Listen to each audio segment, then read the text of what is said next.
Welcome to the installation video for the 5WC-OR Pantry System Container Organizer from Sidelines by Rev-a-Shelf. Before we begin, you will need the following tools: a power drill with a number 2 Phillips bit and a 3/32 inch bit, a number 2 Phillips screwdriver, a level, a tape measure, and a pencil. In your box, you'll find the following parts: a storage frame, storage containers, a slide set, slide bumpers, 4 wood screws, and 4 Euro screws. Frames come in 3 sizes: 18, 24, and 30-inch widths. All models are 14 inches deep. Additional containers can be purchased separately.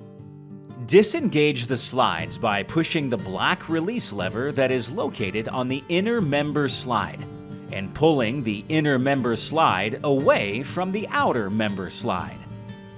If using 32mm system holes, use the 2 Euro screws to install the inner member slides to the sides of the panel.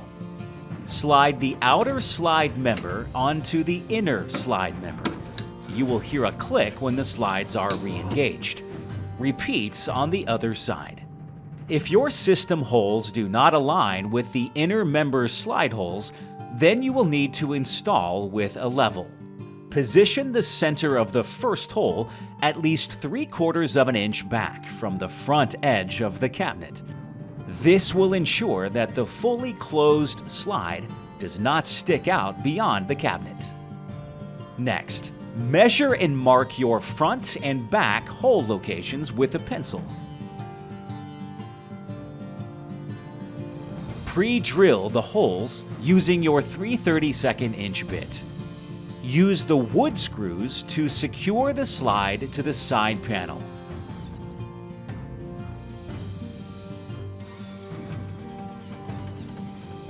Slide the outer slide member onto the inner slide member. You will hear a click when the slides are re-engaged. Slide the bumpers over the basket mounting hooks on each slide. Now, set your storage container on the lower wire. Front and back placement is based on your personal preference. Place the storage containers onto the unit. Your installation is now complete. Enjoy your product for years to come.